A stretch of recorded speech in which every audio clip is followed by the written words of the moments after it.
성경 말씀 읽겠습니다. 로마서 12장 11절 말씀 같이 읽겠습니다. 부지런하여 게으르지 말고 열심을 품고 주를 섬기라. 아멘. 하나님께서 우리들에게 2025년 새해를 허락하셨음을 감사합시다. 이제 우리들은 숙제를 받았습니다. 25년 한 해를 개인적으로 보람 있게 그리고 결실 있게 살아야 할 숙제가 있으면 당연하고요. 거기에다가 하나님께 또 영광이 되게 살아야 할 숙제를 받았음을 믿으시기 바랍니다. 오늘 신년 예배를 드리면서 올 한 해 저와 여러분 우리 모두 새로운 마음, 새로운 결심을 할 수 있는 시간을 가져야 되겠죠. 그래서 오늘 열심, 뜨거운 마음이라는 제목으로 설교하려고 합니다. 자, 우리 다 함께 12장 11절 말씀 다시 한번 읽어보겠습니다. 같이 한번 읽어보겠습니다. 부지런하여 게으르지 말고 열심을 품고 주를 섬기라. 자, 읽기만 해도 도전과 각성을 주는 말씀입니다. 하지만 좀 더 깊이 연구해 보면 더 큰 은혜, 더 강력한 도전, 더 깊은 각성을 주는 말씀이 될 것입니다. 아시다시피 지금 우리가 사용하고 있는 한글 성경 번역판은 1998년에 나온 개역 개정판입니다. 그런데 작년 2024년에 우리도 잘 모르는 사이에 대한성서공회에서 26년 만에 다음 세대를 위한 새로운 번역 성경을 출간했습니다.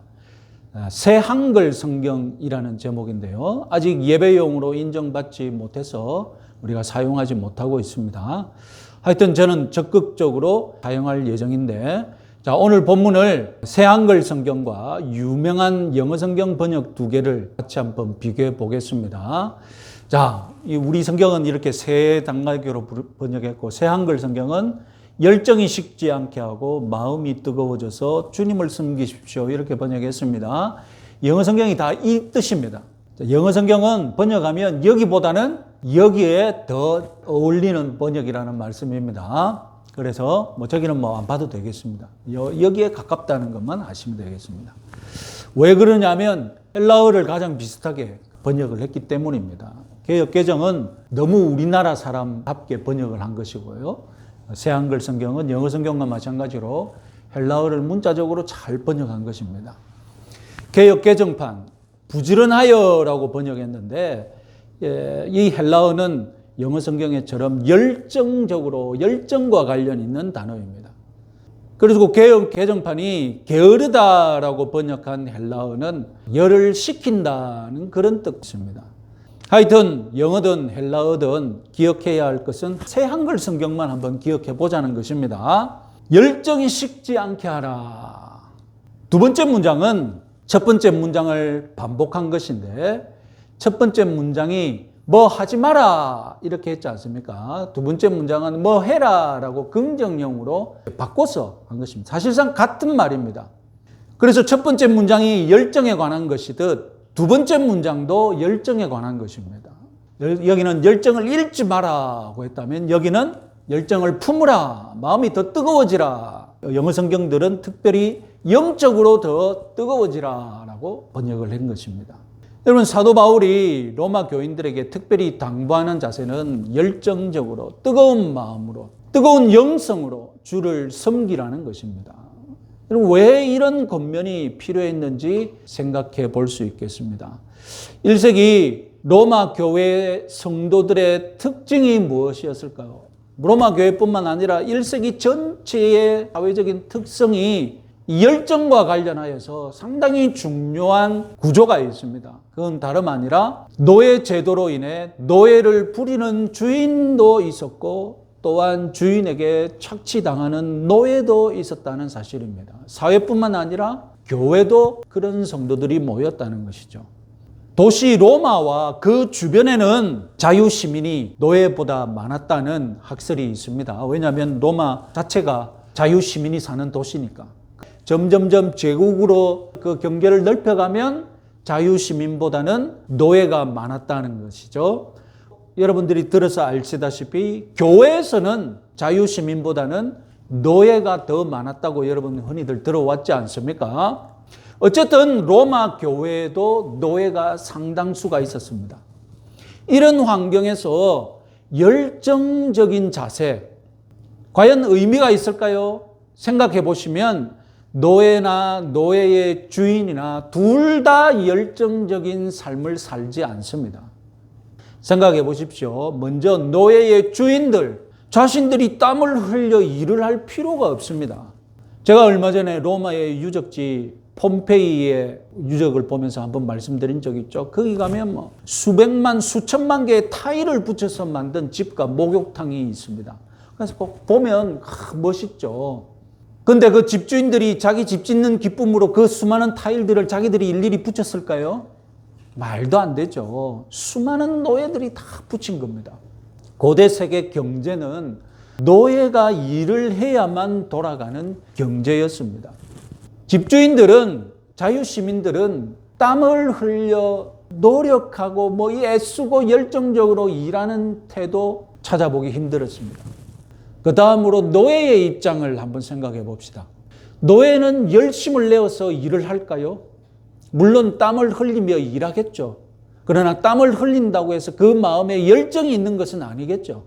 억지로 마지못해, 심지어는 죽지 못해 노예는 일하겠죠. 노예는 마음의 뜨거움, 영혼의 뜨거움을 가지고 삶을 살아가는 사람이 아니었습니다. 이런 상황에서 노예의 주인이든 노예든 신앙생활을 하는 겁니다. 형제를 섬겨야 합니다. 주를 섬겨야 합니다. 이때 사도 바울은 반드시 뜨거운 마음으로, 뜨거운 영혼으로 주를 섬기는 신앙생활을 하라고 권면하고 있는 것입니다. 자, 그러면 뜨거운 마음, 뜨거운 영성은 무엇입니까? 우리 기독교에서 열심은 어떤 것입니까? 본격적으로 우리 본문들을 주목해 봅시다. 첫 번째로 성도들은 열정이 식어지지 않아야 한다고 말합니다. 이 권면은 이미 성도들에게 열이 있다는 것을 전제로 하고 있습니다.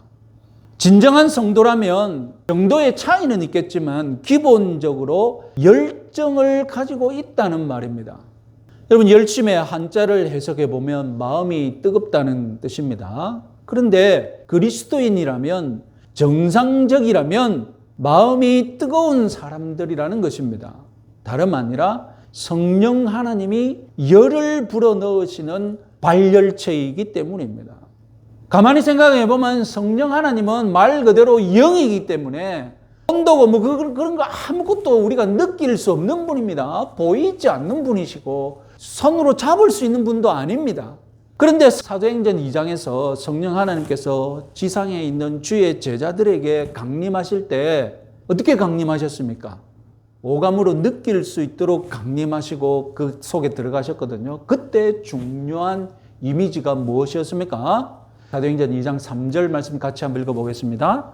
마치 불의 혀처럼 갈라지는 것들이 그들에게 보여 각 사람 위에 하나씩 임하여 있더니, 일부러 눈에 볼 수 있도록, 무엇인가 느낄 수 있도록 성령 하나님이 나타나셨는데 불의 혀같이 갈라지는 것이 있다. 마치 불기둥이 이렇게 갈라져서 각 사람 위에 하나씩 떨어지는 것처럼 성령님이 임재하셨다는 것입니다. 성령님은 왜 불의 형상, 불의 이미지로 사람들에게 임재하셨을까요?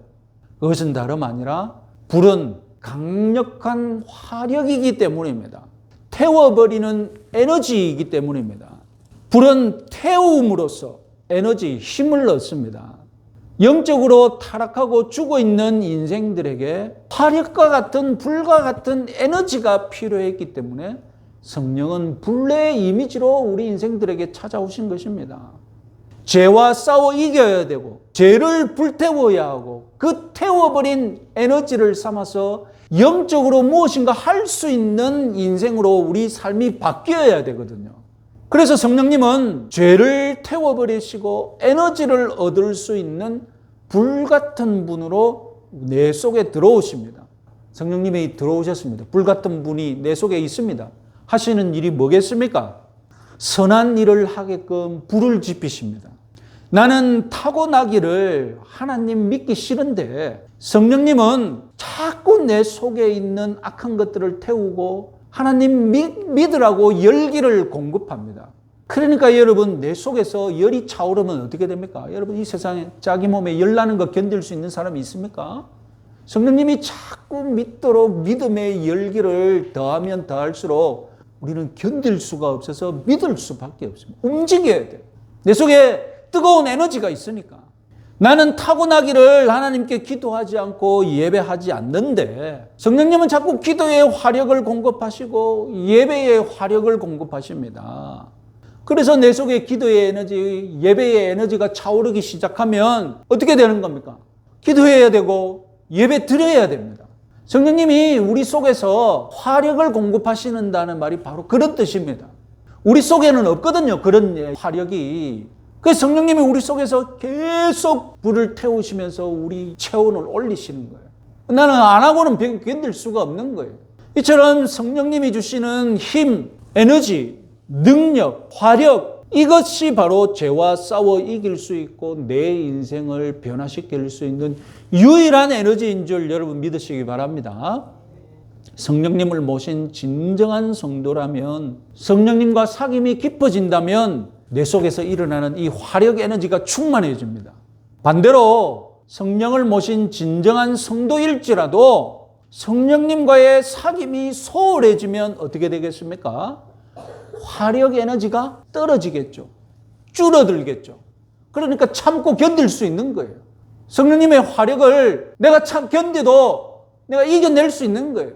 그래서 여러분 데살로니가전서 5장 19절 말씀 우리 같이 한번 읽어보겠습니다.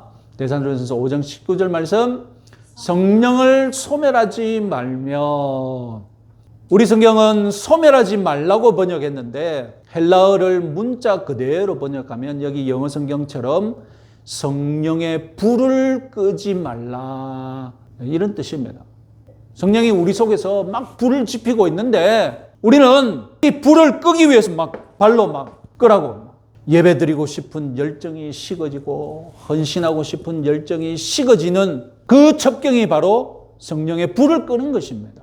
올 한 해 저와 여러분 모두 이 불같은 성령님이 주시는 에너지가 충만하시기 바랍니다. 2025년에는 성령님의 화력으로 여러분들의 신앙이 활력이 넘치시기를 축원합니다.